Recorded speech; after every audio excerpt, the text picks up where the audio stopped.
हरे कृष्ण, जय श्री हरि, जय माता दी। दोस्तों, आप सभी को ज्येष्ठ पूर्णिमा की हार्दिक शुभकामनाएं। आज सुनेंगे ज्येष्ठ पूर्णिमा व्रत कथा, तो प्रेम से बोलिए लक्ष्मी नारायण की जय। जय श्री हरि। सनातन धर्म में पूर्णिमा तिथि का विशेष महत्व होता है। इस दिन पवित्र नदियों में स्नान दान करने का विशेष महत्व है। इस दिन सत्यनारायण व्रत कथा भी सुनी जाती है और पूर्णिमा के दिन पूर्णिमा व्रत किया जाता है और संध्या के समय चंद्रदेव को अर्घ्य देकर पूर्णिमा व्रत संपन्न किया जाता है। इसके साथ ही पूर्णिमा के दिन पूर्णिमा व्रत कथा सुनना बेहद ही ज़रूरी होता है, क्योंकि इसके बिना पूर्णिमा व्रत अधूरा माना जाता है। तो आइए सुनते हैं ज्येष्ठ पूर्णिमा व्रत कथा। तो प्रेम से बोलिए लक्ष्मी नारायण की जय। कथा शुरू करने से पहले इस वीडियो को लाइक कर दें और कमेंट बॉक्स में लक्ष्मी नारायण की जय अवश्य लिखें।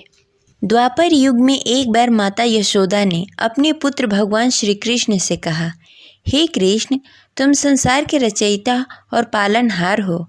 आज मुझे कोई ऐसा उपाय बताओ जिसे करने से स्त्रियों को सौभाग्य की प्राप्ति हो, साथ ही उसकी सभी मनोकामनाएं पूर्ण हो जाए। तब भगवान श्री कृष्ण ने कहा, हे माता, तुमने अति सुंदर प्रश्न किया है। मैं तुमसे ऐसे ही व्रत को सविस्तार कहता हूँ, ध्यान पूर्वक सुनो। सौभाग्य की प्राप्ति के लिए स्त्रियों को 32 पूर्णमासी का व्रत करना चाहिए। इस व्रत को करने से स्त्रियों को सौभाग्य और संपत्ति मिलती है। यह व्रत अचल सौभाग्य देने वाले एवं भगवान शिव और माता पार्वती के प्रति मनुष्य के अंदर भक्ति को बढ़ाने वाली है। यशोदा जी कहने लगी, हे कृष्ण, सर्वप्रथम इस व्रत को मृत्युलोक में किसने किया था? इसके विषय में विस्तार पूर्वक बताओ। भगवान श्री कृष्ण कहने लगे कि इस भूमंडल पर अनेक प्रकार के रत्नों से परिपूर्ण कातिका नामक एक नगरी में, वहाँ चंद्रहांस नामक राजा राज्य करता था। उसी नगर में धनेश्वर नामक एक ब्राह्मण भी था और उसकी स्त्री अति सुशीला रूपवती थी। दोनों ही उस नगर में बड़े ही प्रेम पूर्वक रहते थे। घर में धन्य धान्य आदि की कोई कमी नहीं थी, परंतु उसको बहुत बड़ा दुख था कि उसकी कोई संतान नहीं है। एक समय एक बड़ा ही योगी उस नगर में आया। वह योगी उस ब्राह्मण के घर को छोड़कर अन्य सभी घरों में भिक्षा लेकर भोजन किया करता था। वह रूपवती से कभी भिक्षा नहीं लेता था। एक दिन वह योगी रूपवती से भिक्षा न लेकर किसी अन्य घर में भिक्षा लेकर गंगा किनारे जाकर भिक्षुक को प्रेम पूर्वक ग्रहण करने लगा कि धनेश्वर ने योगी का यह सब कार्य देख लिया।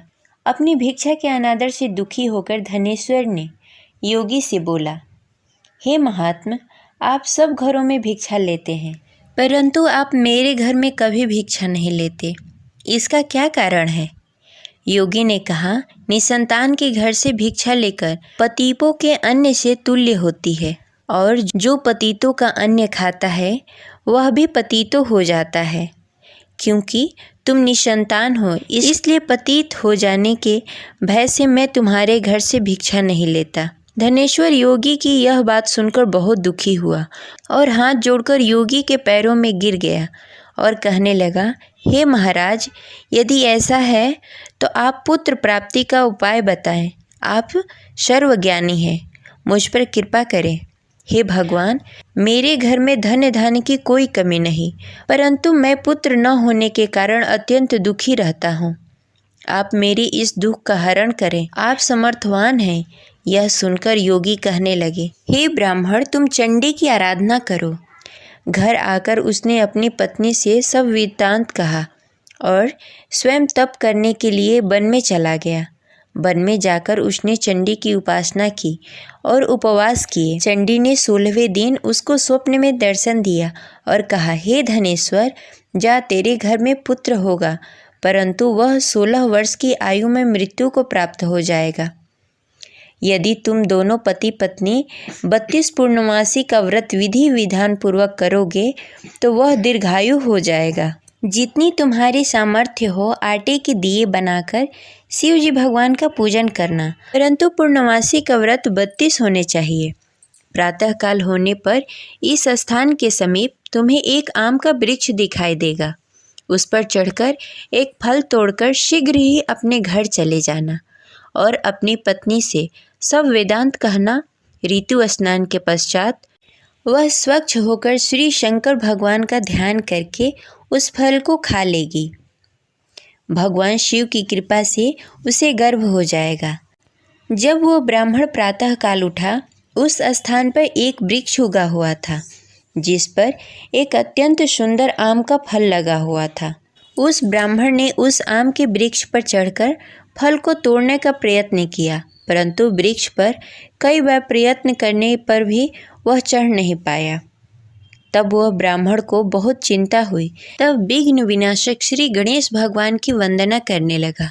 हे दयानिधि, अपने भक्तों को विघ्नों का नाश करके उसके मंगल कार्य को करने वाले, दुखों का नाश करने वाले, रिद्धि सिद्धि प्रदान करने वाले, आप मुझ पर कृपा करके इतना बल दें कि मैं अपने मनोरथ को पूरा कर सकूं।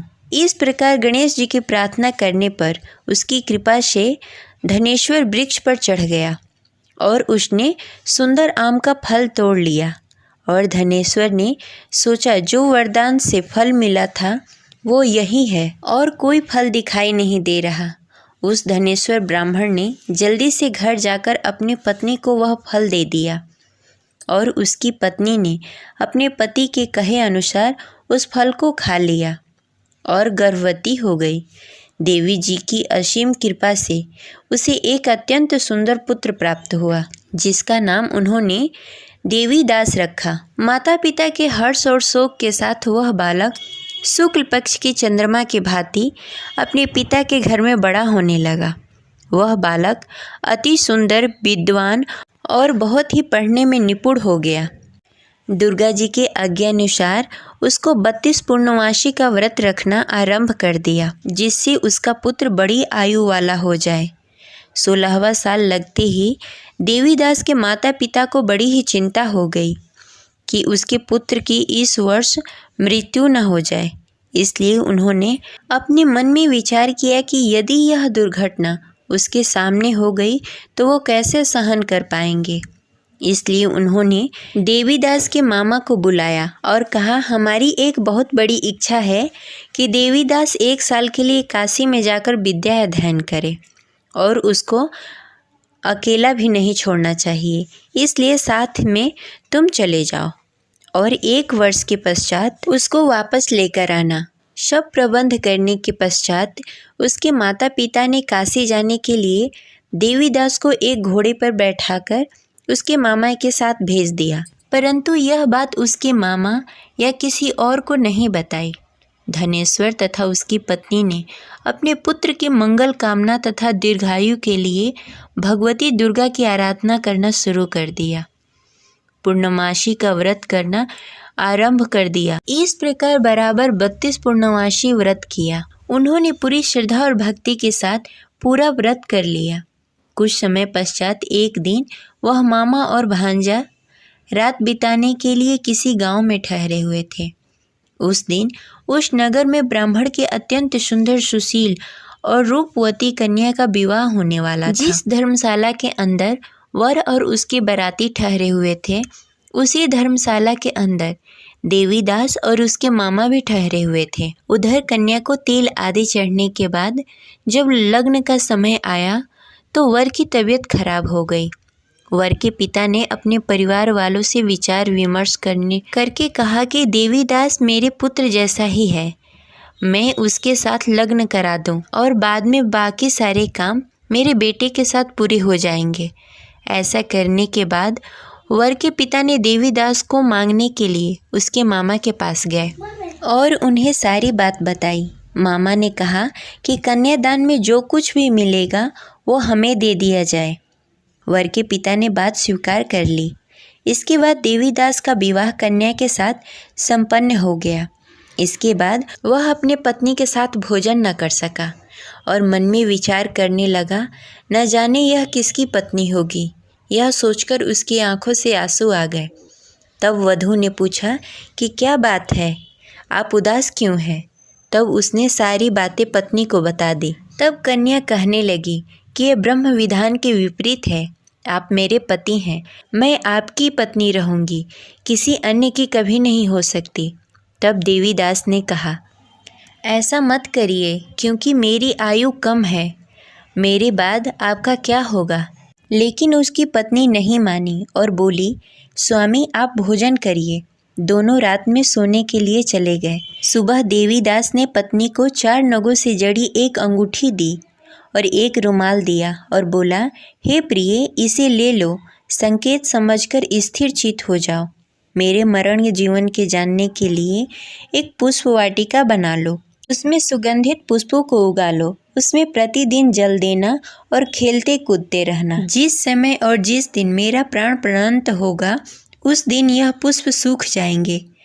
जब यह फिर से हरे हो जाएं, तो जान लेना मैं जीवित हूँ। यह समझाकर वह वहाँ से चला गया। इसके बाद जब वर और बाराती मंडप में आए, तो कन्या ने उसे देखकर कहा कि ये मेरा पति नहीं है। मेरे पति वह हैं जिनके साथ मेरा रात में विवाह हुआ था। इसके साथ मेरा विवाह नहीं हुआ। अगर यह वही है तो यह बताए कि मैंने इसको क्या दिया। साथ ही कन्यादान के समय आभूषण मिले उसे दिखाए। कन्या की ये बातें सुनकर वह कहने लगा कि मैं यह सब नहीं जानता। इसके बाद सारी बारात भी अपमानित होकर लौट गई। भगवान श्री कृष्ण बोले, हे माता, इस प्रकार देवीदास काशी चला गया। कुछ समय जब बीत गए तो एक सर्प उसको डसने के लिए वहां आया, लेकिन वह उसको काट नहीं पाया, क्योंकि उसकी माता ने पहले ही 32 पूर्णमासी का व्रत कर लिए थे। इसके बाद खुद काल वहां पहुंचा। भगवान की कृपा से तभी वहां माता पार्वती और भगवान गणेश आ गए।